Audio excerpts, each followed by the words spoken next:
Hello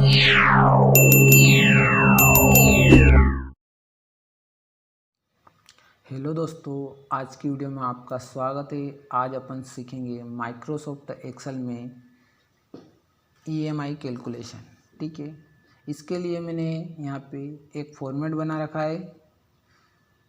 अब इसके माध्यम से अपन ईएमआई कैलकुलेशन सीखेंगे। ठीक है, पहले तो अपन लोन अमाउंट भर देते हैं। यहाँ पे जितने का अपन ने लोन लिया, मान लो अपन एक बाइक का कैलकुलेशन करते हैं। बाइक है अपनी 60,500 की। ठीक है, इसमें डाउन पेमेंट करा अपन ने 19,500 रुपये। अपन ने किस्तें करवाई 2 साल की। तो 2 साल की किस्तें करवाने के लिए अपन ने 24 महीने की किस्तें करवाई। इंटरेस्ट रेट जो लगा वो अपन ना लगा 21.6%। ठीक है, ये उसके बाद अब अपनी किस्त कितनी आएगी, जो इंस्टॉलमेंट अपन हर मंथली जमा करेंगे वो कितने आएगा। तो इसके लिए अपना फॉर्मूला होता है इक्वल टू PMT। इस फॉर्मूले को लगाने के लिए टैब प्रेस करा, फिर रेट सिलेक्ट कर लेंगे अपन, ये रेट मास्टर रेट। फिर इसमें भाग दे देंगे 12 का, क्योंकि ये सालाना है तो इसके लिए भाग दिया इसमें 12 का। फिर कोमा, फिर एन पर मतलब टाइम सिलेक्ट कर लेना है अपन को, टाइम, फिर कोमा पे PV मतलब प्रिंसिपल टोटल अमाउंट कितना था अपना लोन अमाउंट 60,500 को सिलेक्ट कर लिया। इसमें से माइनस कर देते अपन डाउन पेमेंट और इंटर कर देते। ये 2118 रुपये अपनी किस्त आएगी हर महीने की। हो गया, ये है PMT। उसके बाद अपन 24 जो किस्तें जमा करेंगे उसमें भी क्या होता है कि फर्स्ट जो मंथ रहता है अपना, उसमें इंटरेस्ट ज़्यादा जाता है, मतलब ब्याज ज़्यादा जाता है और मूल कम जाता है। फिर सेकंड महीने वही कम हो जाता है, फिर थर्ड में और कम हो जाता है, ऐसे लास्ट में जा जाके और कम। तो मैंने एक डाटा बना लिया इसके लिए भी, मंथ इंटरेस्ट और प्रिंसिपल और इंस्टॉलमेंट। इसमें 24 तक लिख लिया मैंने, क्योंकि 24 महीने का कैलकुलेशन करना है अपन को। अब अपन यहाँ पे लगाते हैं फॉर्मूला इक्वल टू IPMT। ठीक है, ये IPMT लगाया, फिर रेट सेम उसके जैसा ही है, रेट सिलेक्ट करा, डिवाइड 12 कोमा। अब की बार एक ऑप्शन आया पर मतलब किस महीने का ब्याज निकाला है, तो फर्स्ट महीने का निकाल रहा है अभी, तो इस 1 को सिलेक्ट कर लिया। फिर कोमा एन पर वही टाइम सिलेक्ट कर लो, फिर comma loan amount minus down payment और इंटर।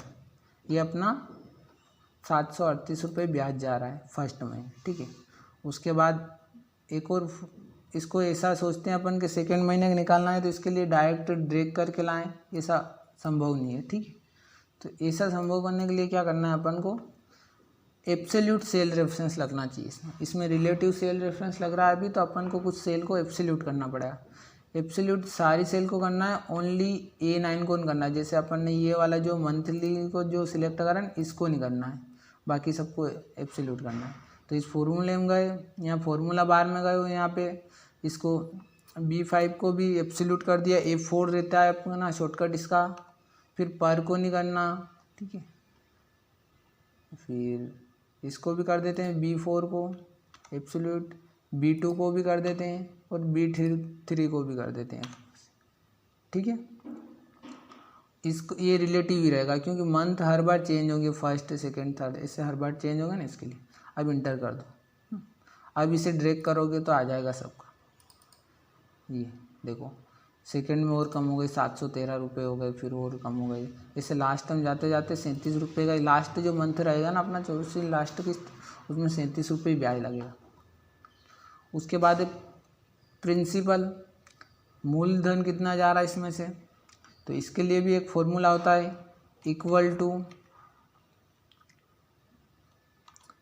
PPMT, ठीक है। इसमें सेम उसके जैसा ही है, रेट सिलेक्ट करो, डिवाइड 12 कोमा पर मतलब कौन से महीने का, पहला महीना, कोमा एन पर मतलब time, comma loan amount minus down payment, और इसे इंटर कर दो। यानी अगर ये दोनों फॉर्मूला आपके सही लगे तो यहाँ पे जो आप इन दोनों को अगर प्लस करेंगे तो यही वाला आंसर आना चाहिए, जो यहाँ पे आ रहा ना अपना किस्त, वही आना चाहिए। तो इसके लिए इक्वल टू ये प्लस ये इंटर, सेम यही आया, मतलब अपना फॉर्मूले दोनों सही है। अब इसको भी ड्रैग करने पे आ जाए सारा आंसर, इसके लिए भी अपन सेम इसके जैसा ही एब्सोल्यूट करना है। इसको भी कर दो F4 से एब्सोल्यूट, A9 को छोड़ना है, B4 को वापस कर दो, B2 को फिर कर देते हैं और B3 को वापस कर देते हैं और इंटर कर दो। अब ड्रैग करो, ये आ गया। फिर इसको यहाँ पे इसको भी ड्रैग कर लो, इसमें तो कुछ एब्सोल्यूट वगैरह करना ही नहीं क्योंकि ये तो हर बार रिलेटिव लगेगा, ठीक है। अब इसको जोड़ने के लिए अल्ट के साथ में इक्वल टू कर लो आप शॉर्टकट और इंटर। टोटल इंटरेस्ट कितना गया अपना, ये आ गया यहाँ पे 9,853 रुपये, ठीक है। उसके बाद इसे अल्ट इक्वल टू कर लो, 41,000 बाकी थे अपने, क्योंकि अपनी 60,500 की बाइक थी, उसमें से 19,500 अपन ने डाउन पेमेंट कर दिया था, तो 41,000 बाकी थे, तो वो है प्रिंसिपल, मूल बाकी था, उसमें इतना ब्याज जुड़ गया, दोनों को मिला के 50,853 रुपये बन गए, ठीक है। टोटल जो इंस्टॉलमेंट अपन ने जमा करे हो, ठीक है। ये हो गए अपने PMT, PPMT, IPMT तीनों फॉर्मूले हो गए। अब किस किस को एब्सोल्यूट करना है वो बता देता हूँ मैं आपको, कभी ध्यान नहीं रहा हो तो। जो जो सेल को एब्सोल्यूट करना है उसको मैं फॉर्मेट करा देता हूँ। इन सबको एब्सोल्यूट करना है आपको, इसमें जो इंस्टॉलमेंट ये IPMT का फॉर्मूला था ना अपना, उसमें तो इसमें फॉर्मूला लगाए, इसको इसको इन सारी सेल को एब्सोल्यूट करना है, इस वाली को नहीं करना है, जिसको नहीं करना उस पर मैं कलर रेड कर देता हूँ। इस वाली को नहीं करना, बाकी सबको एब्सोल्यूट करना है, दोनों फॉर्मूले IPMT और PPMT दोनों में, ठीक है। ये हो गया अपना PPMT, IPMT और PMT, ठीक है। आज की वीडियो में इतना ही, बाकी मिलते हैं अपनी नेक्स्ट वीडियो में, ठीक है दोस्तों।